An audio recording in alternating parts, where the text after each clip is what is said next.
आज हम लोग देखेंगे कॉम्प्लेक्स नंबर का लेक्चर 3। तो इससे पहले हम लोग क्या पढ़ लिए थे कि -1 का स्क्वायर रूट क्या होता है, आयोटा होता है, आई, और आई का पावर किस तरीके से सॉल्व करते हैं। हम लोग क्या पढ़े थे, आई टू द पावर कुछ भी हो जाए, या तो उसका आंसर +-1 आएगा या +- आई आएगा। आई पे पावर अगर कोई इवन नंबर देंगे तो +-1 होगा, और आई पे पावर अगर ऑड नंबर देंगे तो +- आई होगा, और आई पे पावर अगर 4 का कोई मल्टीपल होगा तो 1 होगा। उसके क्वेश्चन को भी सॉल्व किए थे कुछ, ठीक है। अब हम लोग आते हैं कॉम्प्लेक्स नंबर पे। अब हम लोग क्या, इमेजिनरी नंबर जो आयोटा था उसको पढ़ने के बाद ये देखते हैं कि क्या होता है कॉम्प्लेक्स नंबर, ठीक है। तो any number in the form of x plus iy is called complex number, ठीक है। अब ये x plus iy, तो x plus iy, और इसको हम z से डिनोट करते हैं। तो z is equal to x plus iy is form of complex number, ठीक है।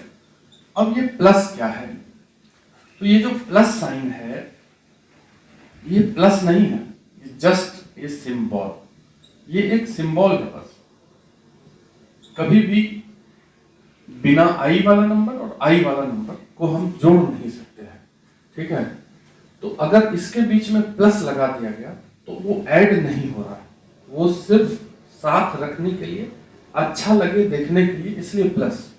कॉमा भी लिखा जा सकता है, लेकिन जो इसको कॉम्प्लेक्स नंबर को बनाए हैं, जो इसको पहली बार दिया, बस सिर्फ अच्छे से देखा जाए, इसको देखने में अच्छा लगे, इसलिए प्लस साइन दिया गया। तो प्लस साइन क्या है, यहाँ पे एक सिंबल है और कुछ नहीं है। तो ये बात हम समझेंगे। अगर कोई तुमसे पूछ ले कि इसको प्लस मतलब जोड़ रहे हैं क्या, तो जोड़ नहीं रहे। तो इस x को जो बोलते हैं हम, यहाँ पे जो x है real part of complex number, real part of z, और y है इमेजिनरी पार्ट ऑफ z, जिसमें i लगा हुआ है, इमेजिनरी पार्ट ऑफ z, ठीक।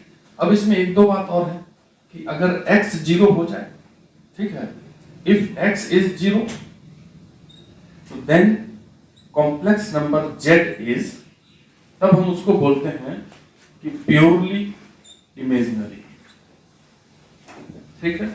और अगर इफ y इज 0, तब हम उसको बोलते हैं कॉम्प्लेक्स नंबर को प्योरली रियल, तब प्योरली वो रियल वाला बिहेवियर रखेगा, क्योंकि उसमें आई का टर्म भी नहीं रहेगा। तो complex number purely real number भी हो सकता है और प्योरली इमेजिनरी नंबर भी हो सकता है, और दोनों का मिश्रण भी हो सकता है। ये बात हम हमेशा ध्यान रखेंगे। अब इसको ग्राफिकली हम कैसे देखेंगे, ठीक है। तो कॉम्प्लेक्स नंबर को कैसे हम रिप्रेजेंट करेंगे ग्राफ पे, ठीक है, तो वो बात देखिए, ठीक है। ग्राफिकल रिप्रेजेंटेशन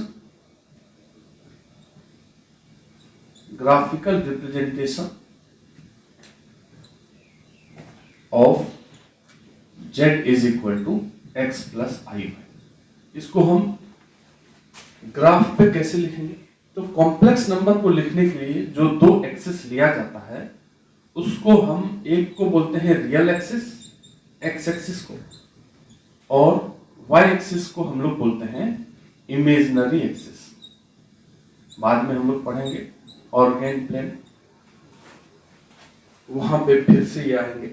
तो कॉम्प्लेक्स नंबर को लिखने के लिए, रिप्रेजेंट करने के लिए रियल एक्सिस और इमेजिनरी एक्सिस को ड्रॉ किया जाता है। फिर हम क्या देखते हैं कि अगर हमको इसको रिप्रेजेंट करना है, z is equal to x plus i y, तो इसमें हम ये देखते हैं कि रियल में ये कितना है, x है, और इमेजिनरी में ये y, मतलब ये रियल में x चला यहाँ से, और फिर यहाँ से इमेजिनरी में y चला, तो यहाँ आ गया z। तो इस z को हम ऐसे भी लिख सकते हैं x, y, या ऐसे भी लिख सकते हैं x प्लस आई वाई। अगर हम इस प्लेन पे दर्शा रहे हैं जिस पे रियल एक्सिस और इमेजिनरी एक्सिस है, तो उसमें अगर x, y लिख दिए तो इसका मतलब हुआ कि रियल में x और इमेजिनरी में y, जिसको हम लोग x प्लस आई वाई लिख देते हैं, कोई दिक्कत नहीं है। तो z यहां आ गया। तो कॉम्प्लेक्स नंबर को दिखाने के लिए ग्राफ पे रियल एक्सिस और इमेजिनरी एक्सिस का सहारा लिया जाता है। अगर हम इस कॉम्प्लेक्स नंबर z का इस ओरिजिन से, यहाँ ओरिजिन है 0 0, यहां से दूरी निकालें, ठीक है, तो क्या दूरी निकलेगा, ये बेस और ये परपेंडिकुलर, तो root under x square plus y square. ठीक, तो ये बेसिक बात है, इसमें और भी बहुत सारा बात करना है हमको। ठीक है, फिलहाल एक दो चीज और अगर देखें हम इसमें, ये कॉम्प्लेक्स नंबर का डेफिनेशन हुआ और कुछ नहीं है इसमें, सभी डिटेल बाद में देखेंगे इसको। अब कुछ पॉइंट है,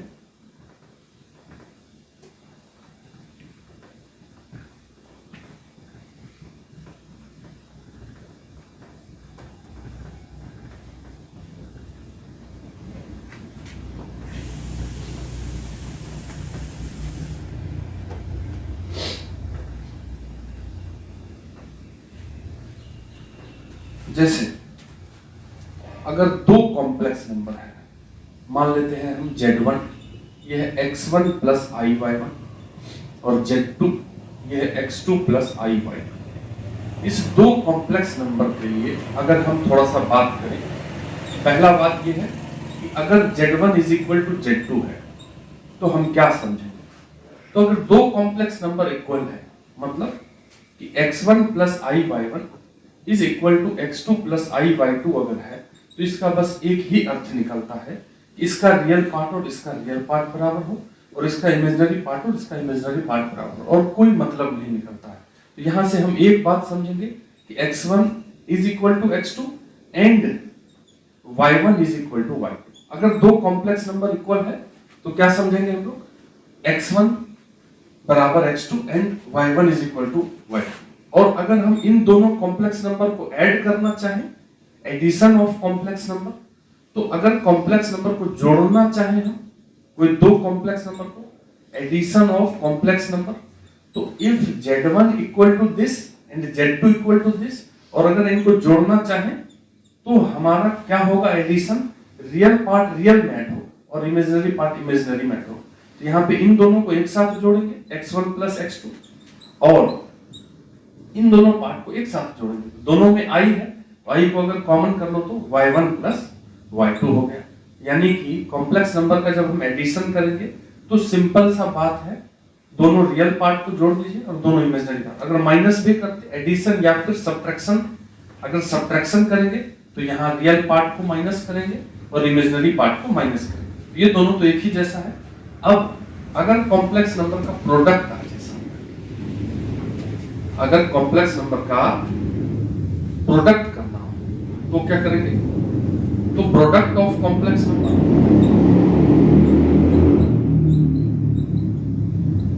प्रोडक्ट ऑफ कॉम्प्लेक्स नंबर, तो यहां पे Z1 इंटू Z2 करेंगे, तो Z1 है अपना x1 plus i y1 into x2 plus i y2। ये पूरा का पूरा बेसिक बात कर रहे हैं, ठीक है। इसके बाद धीरे धीरे ये बढ़ेगा।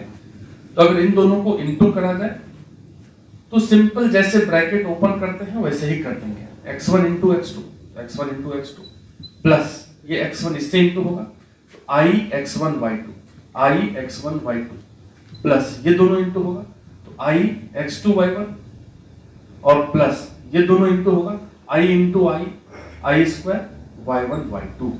अब इसको एक स्टेप और लिख देते हैं, x1 x2 और ये जो i स्क्वायर है ये -1 होगा, तो ये माइनस y1 y2, तो इसको इसके साथ रख देंगे रियल के साथ, ये वाला रियल है इसमें i नहीं है, और ये i स्क्वायर भी -1 हो जाएगा, तो इसमें भी i हो जाएगा, तो ये दोनों को एक साथ, और ये दोनों में i बचेगा, इस दोनों से i को कॉमन कर लीजिए, ये हो जाएगा x1 y2 plus x2 y1।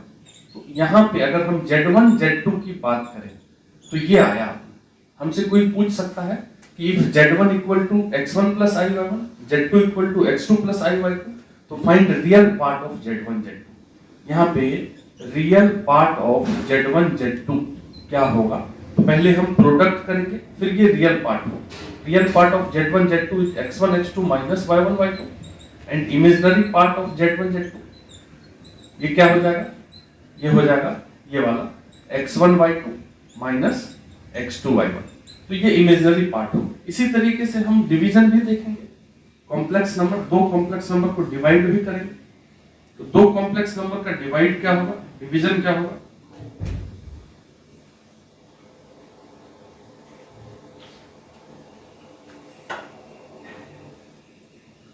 उसको भी देख लेते हैं।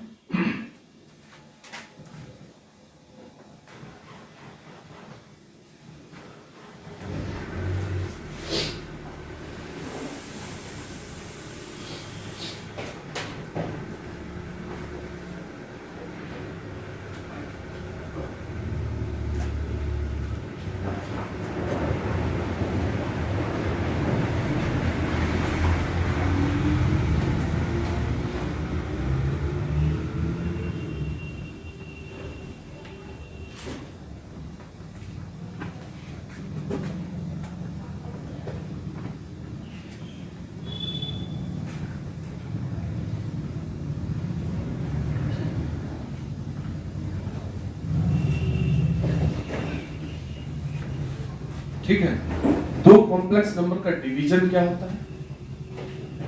Division of complex number. तो अगर हम Z1 बाय Z2 देखें तो Z1 की जगह x1 प्लस i/y1 और x2 प्लस i/2। जब भी दो कॉम्प्लेक्स नंबर डिवीजन में हो, ठीक है, 1 मिनट तुम लोग रुकना, बाहर बाहर बाहर, बस 2 मिनट, ठीक है, बस 2 मिनट। अगर Z1 बाय Z2 को हम लोग देखेंगे तो x1 plus i/y1 divided by x2 plus i/y2 अगर है तो इसमें हम लोग क्या करेंगे? सबसे पहले निचले वाले को रैशनलाइज करेंगे। मतलब i का टर्म हमको ऊपर चाहिए, कॉम्प्लेक्स नंबर इस फॉर्म में चाहिए। अगर कोई दो कॉम्प्लेक्स नंबर है उसको डिवाइड भी करेंगे तो वो कॉम्प्लेक्स नंबर के फॉर्म में आएगा, उसको इनटू भी करेंगे तो वो कॉम्प्लेक्स नंबर के फॉर्म में आएगा, उसको जोड़ेंगे भी तो कॉम्प्लेक्स नंबर। तो ये कॉम्प्लेक्स नंबर का फॉर्म नहीं है, नीचे भी आई ऊपर भी आई, तो नीचे वाला आई को हटाना है। उसके लिए हम क्या करेंगे? तो x1 plus i/y upon x2 plus i/y2 है, तो इसमें हम अपने मन से x2 माइनस i/y2, ये प्लस वाला है तो माइनस वाले से इंटू करेंगे, माइनस वाला होता तो प्लस वाले से, और ऊपर भी इसी माइनस वाले से इंटू कर देंगे, x1 माइनस i/y2, और फिर इसको सॉल्व कर देना है। ठीक है, इसको आराम से सॉल्व कर देंगे, ये i/y2। इसको सॉल्व कैसे करेंगे? इनटू कर दिए, इनटू करेंगे तो ये हो जाएगा x1 x2, ठीक, फिर ये x1 i/y2 minus x1 i/y2, और फिर ये i plus i x2 y1, और ये दोनों इंटू होगा तो i इंटू i माइनस हो जाएगा, प्लस है यहाँ माइनस है, तो minus i square y1 y2 divided bye ये a plus b a minus b, a plus b a minus b, a square minus b square, x2 square minus इसका square i/y2 का square, ये हो। अब इसको हम थोड़ा सा सॉल्व करते हैं आगे, तो ये Z1 बाय Z2 निकल रहा है, Z1 bye Z2 is equal to, अब यहाँ पे देखो ये इमेज, ये रियल और ये रियल हो जाएगा, i स्क्वायर की जगह अगर -1 देंगे यहाँ पे तो माइनस माइनस 1 प्लस 1, तो x1 x2 plus y1 y2, x1 x2 plus y1 y2, ये एक साथ, और इन दोनों में i है तो i को कर लो common, i into x2 y1 minus x1 y2 divided by, अब यहां देखिए x2 square minus i square y2 square, इस i का स्क्वायर क्या हो जाएगा?